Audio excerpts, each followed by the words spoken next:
Now, many of you have gone from one toxic relationship into another, and then another, and then another, and you're wondering why it is you only attract narcissists, like you're some kind of a narcissist magnet.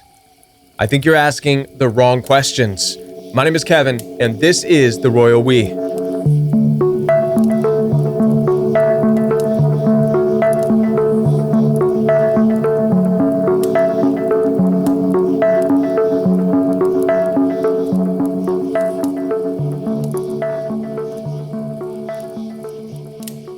Now, if you find yourself in this place where you continue to get into toxic relationships and you're wondering why it is you only attract narcissists, I would challenge you to flip that question around and ask yourself this. In fact, take this phone that you're listening to this message on right now, head into the bathroom or wherever you are, into the mirror, and I want you to look in the mirror and ask yourself this question. Why are you attracted to narcissists? That's the real question. Go ahead, ask yourself, why are you attracted to narcissists? And you're going to tell yourself, I'm not attracted to narcissists. I can't stand it. But you are. But we're going to talk about what it is you're really attracted to. So first, let's understand this. Here's the reality. Narcissists are everywhere, and they are not specifically attracted to you. You are not a narcissist magnet. Narcissists are, in fact, like hungry stray dogs, constantly in survival mode. I've said this in other videos. They will literally eat out of the bowl that's in front of any house. They don't care. They don't care if you are married. They don't care if you are divorced. They don't care what your status is. If you leave a food out for them, they will eat out of that bowl. Why? Because it feeds them and keeps them from starving, and they need that supply in order to live. They're survivalists. They're in survival mode all the time. All right? Now, you are no doubt an attractive person. You're charming and good looking and like to have a lot of fun. You would attract anybody, not just narcissists. But it just so happens for some reason you end up with the narcissistic people. Why is this? Well, here's an idea.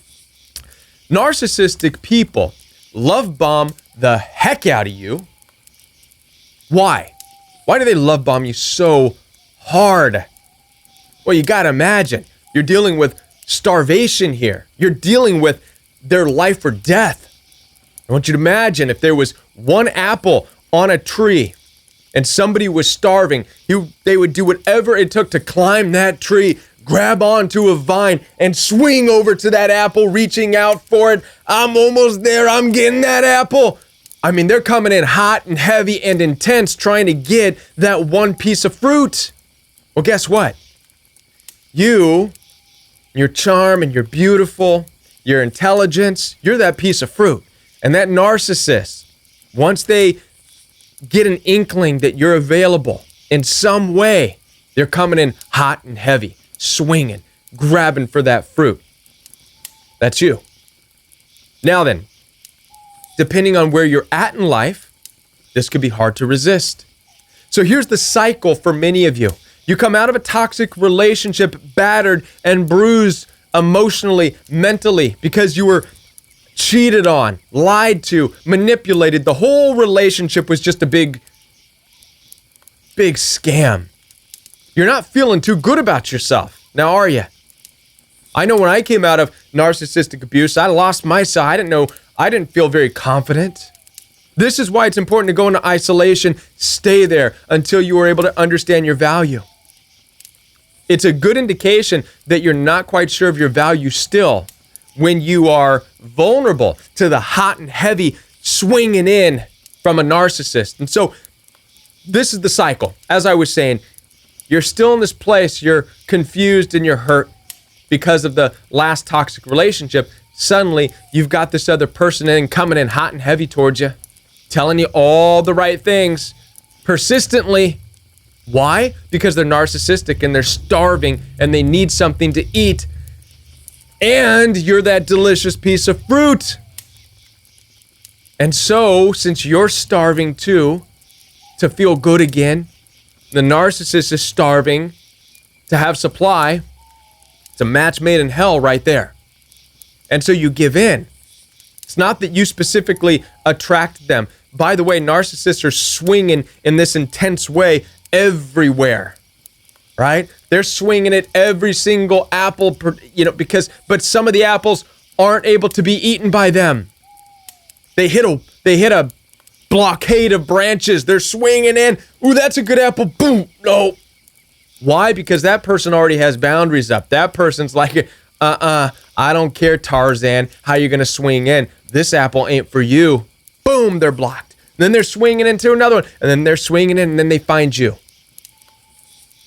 And they get closer and closer and closer, and you let your guard down, you let your walls down, and it's, not uncommon. The relationship gets hot and heavy real quick, right? And they know they get into, especially if you guys start getting intimate right away, start having sex in the first few dates, first week or whatever. And this is not uncommon for those of you in the dating world.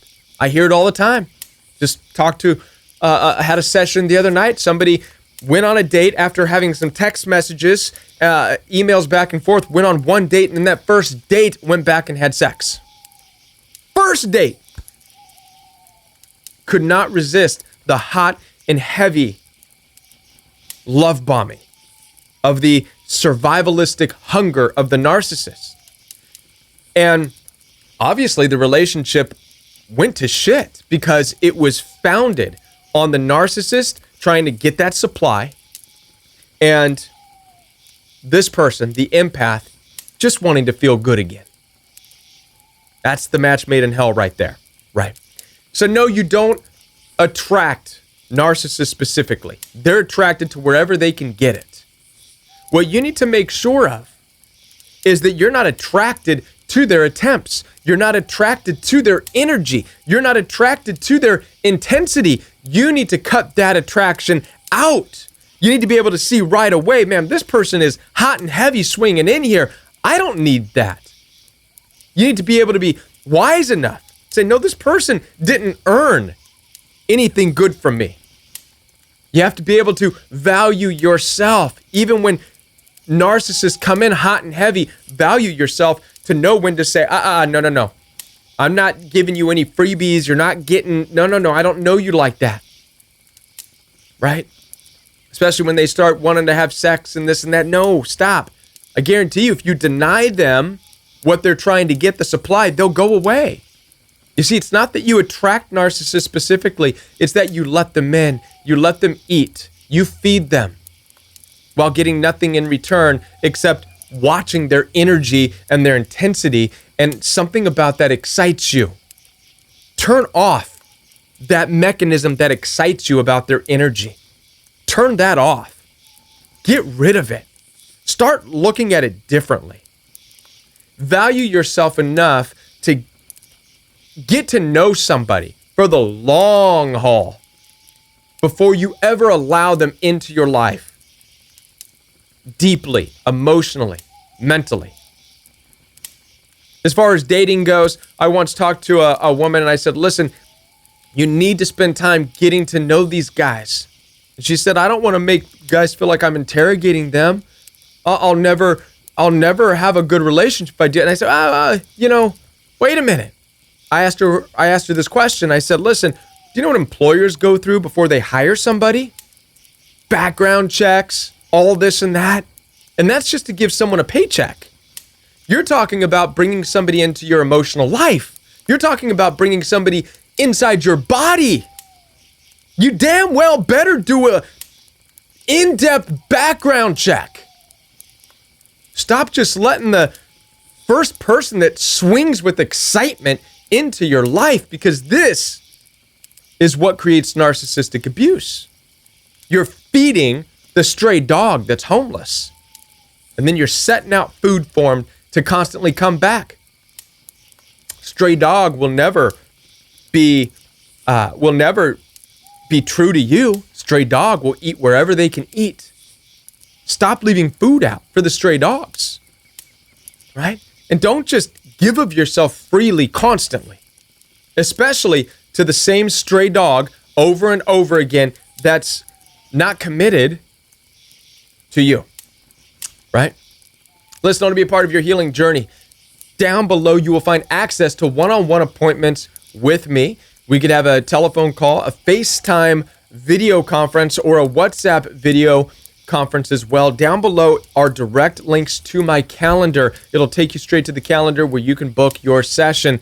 Also down below, you'll find access to Royal We live chat every Monday night, and every Saturday morning is Royal We Fellowship, an in-depth Bible study as we apply our understanding of narcissism into the ancient literature of the Bible. Again, these links are all down below. Follow me on Instagram at Join the Royal We, and I will see you next time right here on the Royal We.